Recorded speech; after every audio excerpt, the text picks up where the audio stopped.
You are my linen garment I put on. Lord, you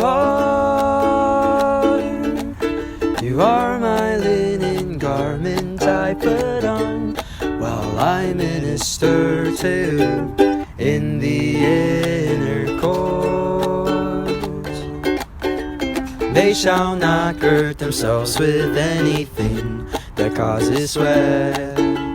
They shall not gird themselves with anything that causes sweat.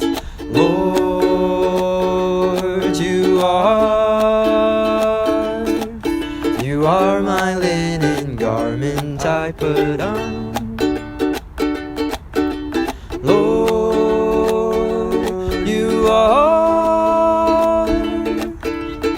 my linen garment I put on, while I minister to you in the inner courts. Oh, your garments smell of earth and aloe, of acacia. Oh, your garments smell of myrrh and aloe, of acacia, as I minister to you in the inner. Well, hello. Guess what it's time for? Grain talk. Now, before I get to grain talk, I've got to just take a quick moment and say thank you.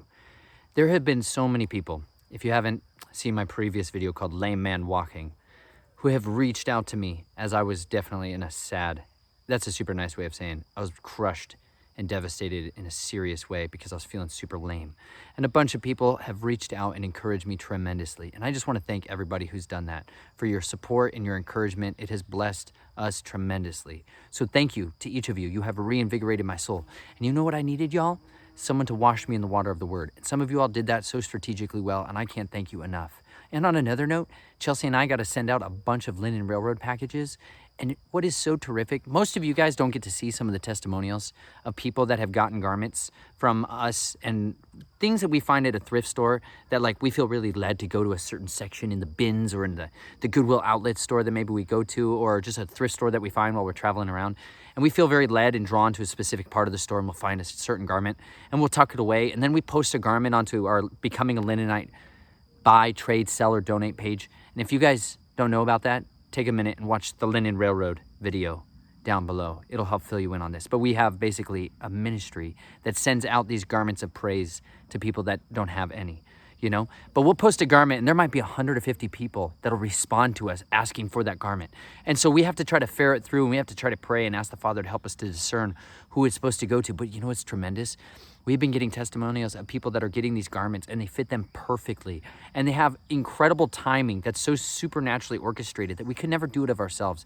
Sometimes we feel super behind on it because, you know, I live in an RV and we travel around, and you know what? We have to pay to do laundry sometimes. Otherwise, my laundry machine literally fits in the garbage can. It's super tiny. So it sometimes takes us a while to get some of these garments washed, and then to get them shipped out because our life has melted down and blown up at times over the last month and a half, and it's just made it really difficult. But then we get to see like the divine orchestration that has taken place with people receiving these packages on days when really horrific stuff was happening in their life, and they just needed to have loving kindness and loving commitment given to the Father, given from the Father to them. And he has used us to do that. And we thank each of you that's helped to pay for each other's garments so that you guys can do that. It's an incredible thing to see the way that the body can move like that. And it's just blessed our hearts tremendously. And I just wanted to thank you guys for doing that. I also wanted to take a second and break open the Sword of the Covenant with you all. If you guys haven't opened up your Sword of the Covenant, I think it's time you do so. And I'm going to read a passage now from Genesis, Bereshit, the beginning, about Joseph, like the original Linenite. He's the first time we really find linen, shesh, being mentioned in the scripture more specifically, is when Joseph is raised up out of being a Milanite because he's crushing grain like a boss. Do you know what I mean? If not, you got to read with me. Check this out. And Joseph, by the way, this is the scriptures translation today that I'll be reading from. And Joseph had been taken down to Mitzrayim, and Potiphar, an officer of Pharaoh, captain of the guard, a Mitzrayim, bought him from the Ishmaelites who had taken him down there. Now, forgive the bugs. It's swampy. Now, granted, if you haven't remembered the story of Joseph, maybe some of you grown up, his brothers, the Yahudim, all of Israel, basically all the 12 tribes of the sons of Israel, right? You guys remember this?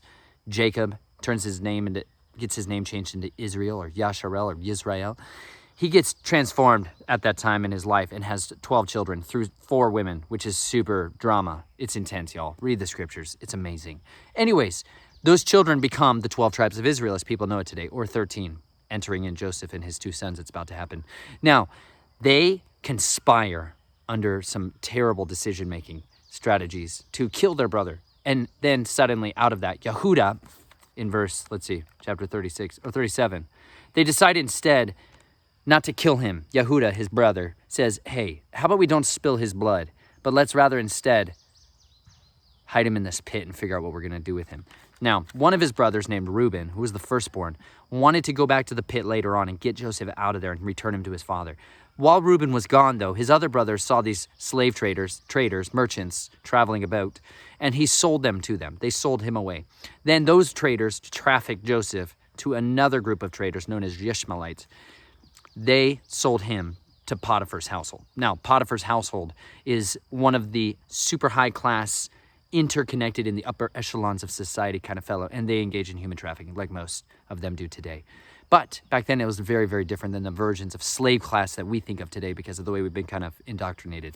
That being said, Joseph is about to be appointed into this mighty man's house. And check this out. And it came to be that Yahuwah was with Joseph, and he became a prosperous man, and was in the house of his master, the Mitzrayim. This is why I say, you guys, favor is the thing to seek in your life. Not riches or wealth or influence or power or peace even, but to seek the favor of Yahuwah, to seek his face. And the way we do that is by finding out who he is, because it's all about a relationship. Yeshua says that no man can come to the Father except through him, right? And he says that no one can be drawn to Yeshua, except by the Father drawing them. So really, the kind of chain of order, like the chain of custody, it's like the Father reveals the Son to the people. And then the Son turns around and reveals the Father to those people. Like he takes his sheep, who now hear his voice, Yeshua's voice, the Master, they hear his voice. He's the Word who became flesh. So like when you read about the Word, the voice, like Adam heard a voice walking in the garden, I think that's like Yeshua. You know what I mean? It's like the Word walking around in the garden. It's the voice that came to like Abraham. It's like the Word that was revealed. Hey, that's like one of the main letters of his name. Yod, Hey, Vav, Hey. Yod, Hey, Vav, Shin, Ayin. It's the thing that reveals things. It's literally what the letter in Hebrew means, Hey. It's like shining a light on something that's been in darkness. Like something that's been concealed and shadowed for a while, and then someone just flips on a spotlight. You know what I mean?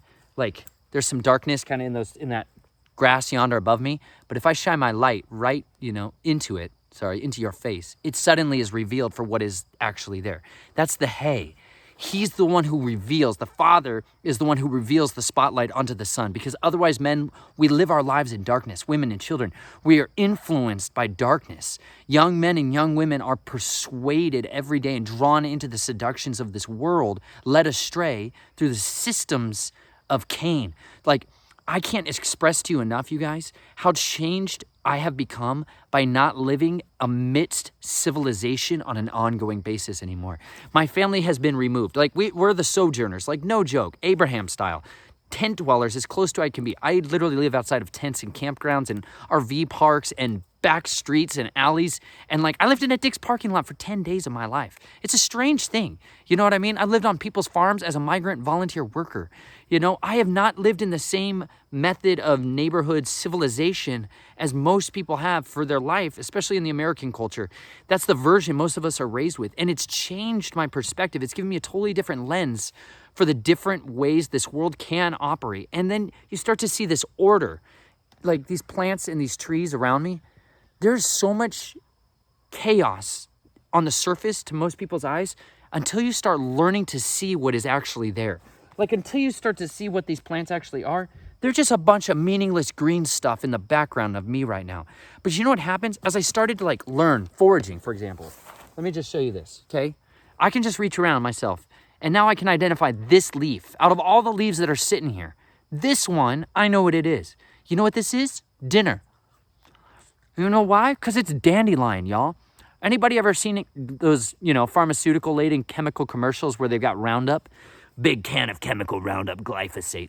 And then they're spraying it on the dandelion like, duh, you silly, silly weed.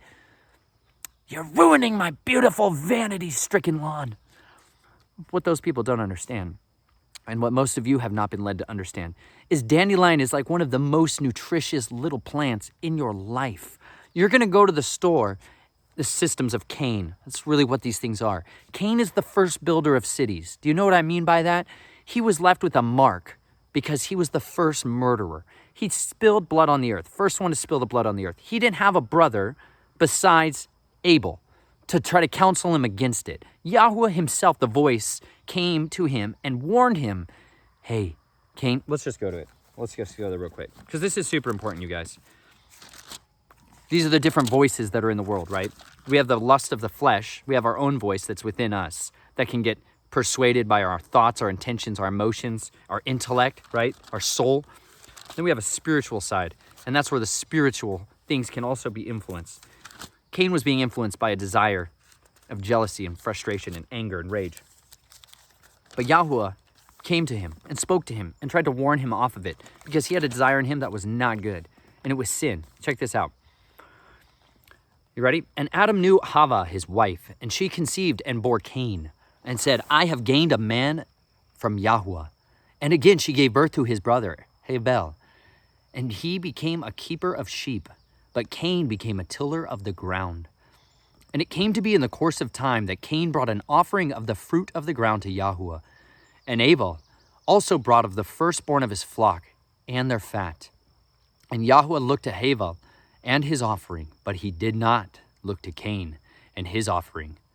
And Cain was very wroth, and his face fell down. And Yahweh said to Cain, why is he wroth towards you? And why is your face fallen? It is not good. Is it not if you do good, you are to be accepted? And if you do not do good, towards the door is a sin. He is lying, and towards you is his desire, and you must rule over him. The desire that sin had was literally crouching at the door of Cain's life, and its desire was to rule him. And that's super important because that's the system, the doctrines of Cain that we are given through civilization, through governments, like the version of governments that we have, are not the same way that the kingdom of Yahweh's government is designed to flow and to operate. Because Yeshua showed us how it was supposed to be, and it was servants. Did you know the greatest in the kingdom of Yahweh is the least? It's a completely upside down system to the way that the world likes to rule over each other. That's called the most dangerous doctrine of the Nicolaitans. People who want to rule over and dominate over and control over their brethren. Like, I never like seeing my children dominate over each other.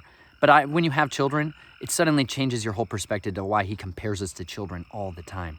It's not that he's like our biological father in the same way, but the Father is God, calls himself the Father to us to help us understand the idea of the relationship he's trying to have with us and the relationship he has with his Son.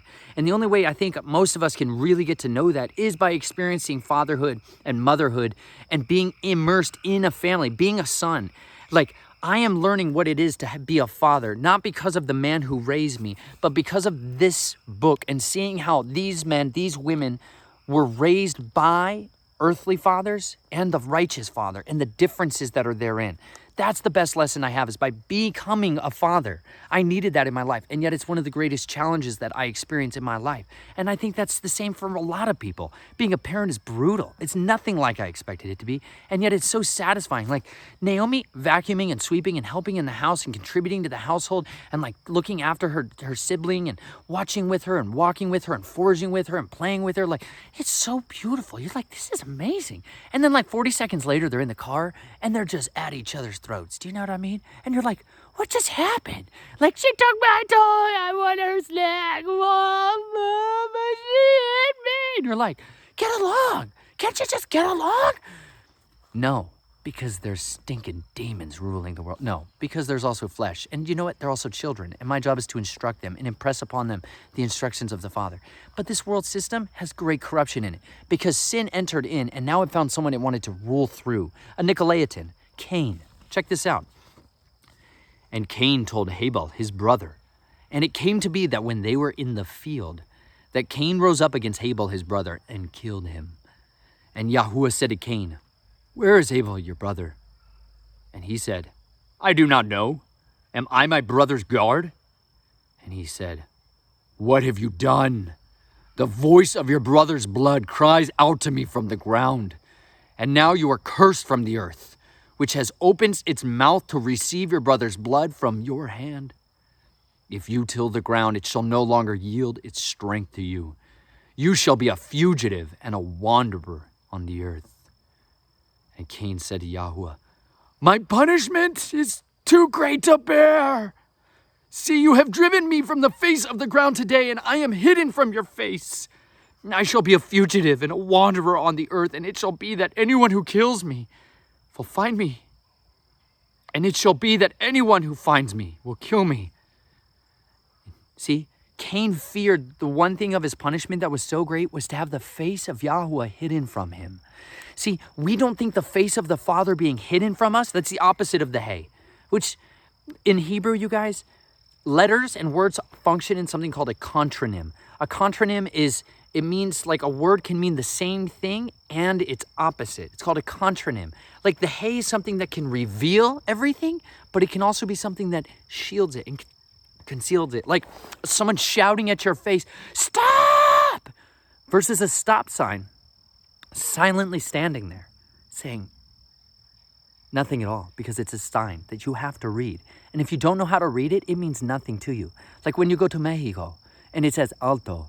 If you don't know what that means, the shape might give you the sign, but otherwise you must decipher what is being hidden and revealed plainly before your face all at the same time. Hebrew operates like that. Sorry, dandelion greens are notoriously bitter, which I'm also experiencing right now. Now, they're still delicious, and mind you, they're not always the best tasting, but they're super good for you. Most things that are bitter like that tend to have some good stuff in there for you. Anyways, the hay is something that reveals two things. The Father's face had been revealed to Cain, but now it was hidden from him. And that was the thing that he petitioned him as that's too great of a punishment. Check this out. And Yahuwah said to him, "If anyone kills Cain, vengeance is taken on him sevenfold." And Yahuwah set a sign, mark, a tav. That's the last letter in the alphabet. It literally is the sign of the covenant. Like you would sign an X on the line. It's like the mark of the X. It's literally an X. The mark of the covenant. Some people call it a cross today. But it's the sign that was marked on Cain. It's a mark that's placed upon him. Okay? Lest anyone finding him should strike him. So Cain went out from the presence of Yahuwah and dwelt in the land of Nod on the east of Eden. Remember, Cain was supposed to be a wanderer and a fugitive, okay? And Cain knew his wife, and she conceived and bore Hanak. And he built a city and called the name of the city after the name of his son, Hanak. Cain was rebellious and disobedient, and he set up cities. They're called civilization today. The version of civilization most of us have been raised in to believe is normal is the doctrines of Cain being played out before you, where there's a hierarchical structure where those who have more influence, power, control, wealth, ego, pride, vanity, lust, greed, hatred, vengeance, murder, envy, those who have more of that generally in their heart have the power to exercise it more concentrated doses in a city, because you're dependent on outside systems coming in to feed you. Literally, you can't eat the food that's in your yard because you've sprayed it with poison. You can't eat the animals that are around you because they've been poisoned. Like, you can't live out of the society in the same way that you can when you go to rural, right? Like when you go out to a forest, when you go out to the fields. When you go out there, food grows because that's literally what this stuff is around us. We just don't know how to identify it. We need something to shine a light on it. We need the hay to be revealed upon it so that we can see and have the ability to understand and decipher what is taking place behind us so that we can be sustained by it. Like Joseph, when he was there with Potiphar, he was the one who revealed Yahuwah to those people. He was the embodiment of Yahuwah to Egypt, the first one to really embody Yahweh to the people, came through Joseph. Check this out, you guys. So Joseph found favor in his eyes, the eyes of his master Potiphar, and served him. And he appointed him over his house and gave into his hand all that he had. And it came to be from that time that he appointed him over his house and all that he had, that Yahweh blessed the Mitzrayim's house for Joseph's sake. And the blessing of Yahweh was on all that he had in the house and in the field. And he left in Joseph's hands all that he had, and he did not know what he had except for the bread which he ate. And Joseph was handsome in form and in appearance.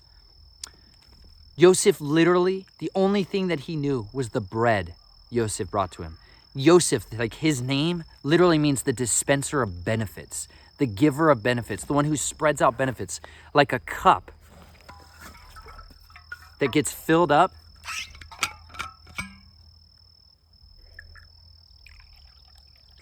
and then poured out all over my Bible. If only somebody made a waterproof Bible. Check out Hallelujah Scriptures. They have waterproof Bibles. You're going to need a waterproof word. That's Joseph. Joseph's whole life, the day he was born, his father was saying this word over him. Joseph, Joseph. His identity being spoken over him again and again and again. The dispenser of benefits, the dispenser of benefits. In a pit, brothers debating how to murder him and do just what Cain did to Abel. And yet, there he had an intercessor that concealed Joseph, literally hid him in the form of a slave, like a total slave, hid him in the form of that. The deliverance of all of Egypt was in one man, but he was hidden as a slave, a wanderer. And there he was dragged into a world that was completely foreign to him. And yet in that world, he had favor. And don't forget it, Potiphar is eating the bread from the very man who is going to save the entire world. It's not just Egypt who had the famine and the plague, it says the world. That guy is literally the savior of the world, and he is revealed to nobody. His brothers think he's dead. His dad thinks he's dead. As far as everybody knows, Joseph, the dispenser of benefits, is dead, and their hope is cut off. But you know what? One man and his household is receiving the favor of Yahweh by the blessings that come through him and through this young man, this Hebrew, who they don't know anything about. But you know what? That's the concealed hay. That's the first time it's being hidden. But you know when Joseph gets revealed to the earth? The day he is called upon. Check this out. Joseph, right? He gets accused of raping the wife of Potiphar. He doesn't, but she was super, super infatuated with Joseph because it says he was a handsome fella. And I bet that was ridiculously handsome and suave. He refuses to be with her and commit adultery with her. She doesn't like that. So she tries to force herself on him. She didn't like that he ran away. So she told everybody that this guy tried to rape her. It wasn't true. But he threw him in a pit, in another pit, different kind this time, where all the prisoners for the Pharaoh and his household are thrown into. Anyways, while he's there, the prison guard sets him in charge of everything. And he is, once again, has the favor of Yahweh upon him. So everything he puts his hands on is blessed. Okay? Once again, another guy who puts these things to Joseph's care, taken care of completely. Then Pharaoh has a dream. Okay, that nobody can interpret it until somebody tells him, hey, when I was in prison, when you cut off the other guy's head and you didn't kill me, this guy interpreted our dreams. You should go check him out. So they call him forward. And this is the great moment. He reveals what was hidden to Pharaoh. He is the hay that is brought forward before Pharaoh, that shines the light on Pharaoh's dreams. And the dreams that are a prophecy for 14 years, what's going to take place for the entire world, through which he can save the entire world. Only if the hay that is revealed gets exalted. This is what happens. Check this out.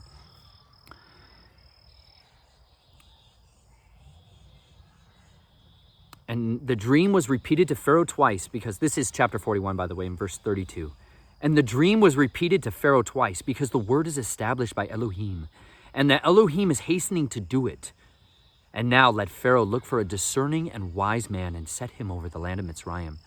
Let Pharaoh do this, and let him appoint overseers over the land to take up 1/5 of the land in Mitzrayim in the 7 years of plenty, and let them gather all the food of those good years that are coming, and store up grain under the hand of Pharaoh, and let them keep food in the cities. And the food shall be for a store for the land for the 7 years of scarcity of food, which shall be in the land of Mitzrayim. And do not let the land be cut off by the scarcity of food. Grain, remember, bread. And the word was good in the eyes of Pharaoh and in the eyes of all his servants. And Pharaoh said to his servants, "Could we find another like him, a man in whom is the spirit of Elohim?" Then Pharaoh said to Joseph, "Since Elohim has shown you all this, there is no one as discerning and wise as you. Be over my house, you yourself, and at your mouth all my people shall kiss.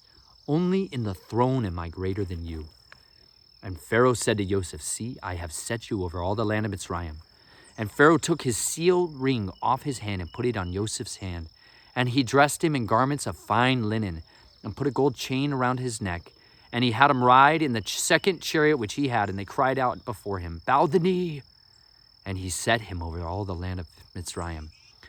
And Pharaoh said to Joseph, "I am Pharaoh, and without a word from you let no man lift his hand or foot in all the land of Mitzrayim." And Pharaoh called Joseph's name Zaphnath-Paneah, and he gave him as a wife Asenath, the daughter of Potiphar, the priest of On. And Joseph went out over all the land of Mitzrayim. And he was 30 years old when he stood before Pharaoh, the sovereign of Mitzrayim. And Joseph went out from the presence of Pharaoh and throughout all the land of Mitzrayim. And in the 7 years of plenty, he brought grain forth generously, gathered all the food of the 7 years which were in the land of Mitzrayim, and laid up the food in the cities which he laid in every city, the food of the fields which surrounded them. Then Joseph gathered very much grain as the sand of the sea until he ceased for counting, for it was without numbers. And to Joseph were born 2 sons. These become the 2 tribes of Yasharel that are adopted as Israel's own sons. This is why there's really 13 tribes of Yasharel. Ephraim and Manasseh. These are the 2 sons of Joseph that are born in Egypt, which are always from there on out synonymous with the lost sheep of the house of Israel that are scattered and sown themselves, have become the Gentiles of the world. They started in Egypt, and that's where so many of us are today. We wake up and we realize we are in Egypt and we are in a famine where there's bread like this on all our shelves, and yet there's no real bread, there's no real water, there's no real air to breathe, and we are trapped in the cities of Cain. And you know what? The blood of the innocent is crying out all around us. We are impressed by taskmasters and harsh burdens, and we are slaves in a system that we don't want to be a part of. We suddenly realize we are not like this world, and we don't want to be like it anymore. And we want to shake these shackles off. And you know what? For my family, he called us to the wilderness. And I got to see things like food and where it's stored and how it's grain, and fresh ground flour being the healing to our bodies and the sustenance to the nations, and how you can store this grain up and satisfy your soul. And you know what's so beautiful? This is a history book, you guys. I say this every time because you can see where Joseph stored the grain. One of these stored cities where he stored these giant warehouses, you can see it today and walk around it and go check out where people would come and travel to and walk through and exchange money for their grain and be dispensed to them and leave. You can see this in Egypt because this is true. This really happened. Joseph literally saved the world with grain. And you know what? He was a slave, dropped into a system, not of his own kind. And you know what? From there, Yahweh brought his people to cities of refuge. He brought them to Goshen. All of Israel, literally the entire house of Israel, came to Joseph, bowed their faces before him, and he sustained them. And you know what's so beautiful? Yahweh has placed each and every one of you for this time and this place and this age to serve and to be the bread of life to the people around you, to nourish people, to water them, to feed them, to clothe them, to look after the orphans and the widows and the sojourners, because you don't know which of them might be the one that rises up and rescues the people, that is the deliverer. You don't know when the person that you shared your plenty with on their day of lack turns around and becomes the person that saves people all over the earth. We are to reveal to people the one who has been revealed to us, the Son who has been revealed to us, Yeshua. Many of us got to know him as Jesus, and that version of Christianity so many of us were raised with. But then he pointed us back to the Father and said, now that you've gotten to know me, it's time you get to know my Father. And you know what? That's what has happened in the wilderness. In the wilderness, just like the Israelites who were born in Egypt, I had to go and not learn the ways of Egypt and the doctrines of Cain anymore. And I had to go learn the ways of the Father. And that he took me to in a wilderness, in a place where there is danger in totally different ways. You know what? people have this concern when they're foraging about what kind of things could be toxic, right? Like, let me show you. Here's a good one. Let's see it. Oh. There's always some plantain around. Plantain's one of my absolute favorites. Let's see. Plantain is always one of my other favorites that you can eat. But it has a lookalike. That's it. That's the lookalike. It's super bitter. It has a lookalike. There's plantain. It has a lookalike that's super bitter. And you know what happens when I eat it? It tells me immediately, don't eat me. That's not plantain. It doesn't taste like the same thing. When you eat plantain, it has a different kind of taste. And I really like it. Not all the way love it, but I like it. But you know what? Every single day, people that do foraging or talk about foraging, you'll see all these warnings. These things could be poisonous and dangerous. Like you go to a park and you watch kids eating grass or something. Your mom's like, get that out of your mouth. Get that dirt out of your mouth. They've been indoctrinated by the ways of Cain. But they'll go feed their kids stuff they buy at the store that's full of poison. Like, have any of you ever spent any time actually watching where your food comes from? This is where the woke train really started for the Reynolds. It kicked us straight in the teeth of Nomadsville. It was brutal. When we actually saw and witnessed with our own faces, like when I was 10 or 11, no, maybe 13, I went to this thing called Jamboree out in Colorado. All of you Coloradans out there probably know what I'm talking about. They were indoctrinated into the free Masonic group known as the Boy Scouts. Welcome to that one. Check out one of my Becoming a Gibberine videos called like Boy Scouts something. I'll put a link below. Check this out. If you watch this video, you can see a little bit more about that. The Scouts of the Land. And that's a super serious thing. I got initiated into the Order of the Arrow, which is a secret sect within the Boy Scouts. That's only for the Illuminati. Not really, but kind of. Anyways, we had this thing called Jamboree, and while we were out there, you could earn like 13 merit badges if you were super dedicated, which I was, because I wanted to be an Eagle Scout, right? I was out there and we went to the Animal Husbandry merit badge and the Animal Science merit badge. And I was like, sure, it's not like I live around cows very much. So we went out to a feedlot, like textbook style nightmare feedlot.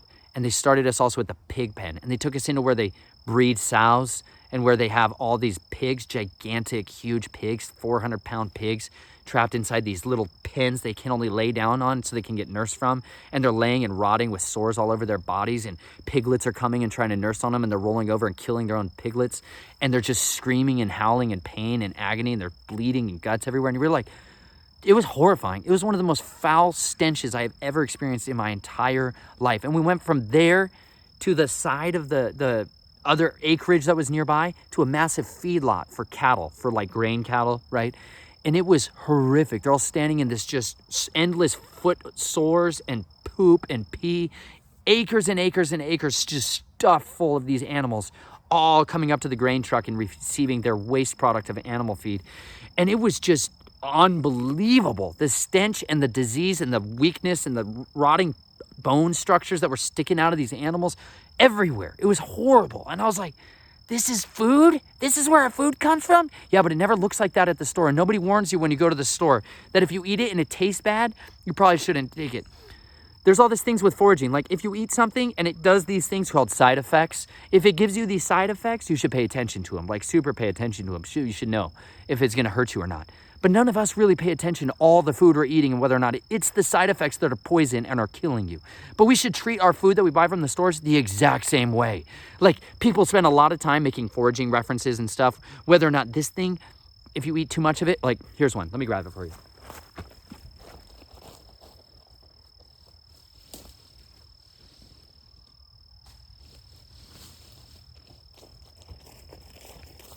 Bam. Pokeweed. Pokeweed. Watch our Nature Nate video a little bit for pokeweed. It's called Food is Everywhere. Pokeweed, you guys, is like a delicacy to many folks. You know what they figured out? It's one of the first vegetables that comes shooting out of the face of the earth that you never have to plant, but it'll always come back, son, because it's eager to live and it's full of life. Something about pokeweed, though. See how it's all green right now? All the stems, the leaves? This is a good time to eat it. What starts to happen is you see this color creep. It's like red, purplish color. This whole thing will turn red and purple. Then you don't want to eat it because there's literally a lot more toxins, this specific toxic compound that's known to be in this, that makes you vomit or diuretic. Like that's the side effect that tells you there's something in there that's maybe not so good for your body. This tells you that as it ages, this starts to turn that way. And then these little clusters here would have turned into berries. That would turn start out like white and then turn green and then turn purple, and you don't want to eat it then. But in order to get the toxins out of this, to leach some of the toxins out, you boil it in water. Then you dump that water out. Then you boil it again in water, and then you dump that water out. And then you eat it. And if it's got any bitterness at all, boil it again. That's how you know. And then you don't get any of them diuretics. You know what I mean? Poop and peeing too much. This is pokeweed. It's food. Nobody grew this with pesticides. It literally grew out of the dirt. It's incredible, and it's good for your body. Nobody tells you when you go to the store and you buy medicines, all those side effects, you guys, are because it's a toxin, and it's guaranteed causing harm to you every single time you take it. Food is everywhere, and sometimes it has to be eaten with care. Most of us have been raised in the doctrines of Cain to think that little bottles that come on the shelf that are labeled medicine are good for us, even though they have all these side effects that are definitely your body's way of telling you it's toxic, don't eat it. If you're taking medications like that, really strongly consider the gigantic medicine chest that's outside the front door. The healing for all diseases in the earth is here. It's right here. The healing for all the diseases of your soul and your spirit, it's right here. Everything you ever need has been revealed to mankind. In one way or another, most of us just don't know how to see it. But don't worry. If you follow the Father in his wandering ways into the wilderness, he will reveal these things to you. And you know what he does as he reveals himself to us in these ways? And we get to know the Father more? It reveals the Son to us more. And it creates this beautiful relationship. And that's what he is all about. He is the bread that came down from heaven that is here to feed us and to nourish us and water us. That is the water of the word. So if you wash yourselves with it, if you eat of it, you guys, it will sustain you and satisfy you. And you will live through any famine, no matter what kind it is. If there is a famine in the land, you will be fed. You will be satisfied because your Father loves you and he knows your needs. So I pray that you guys would live dangerously every single day of your life, because the days may be evil, but you were born for such a time as this. I love you all. I'll talk to you soon.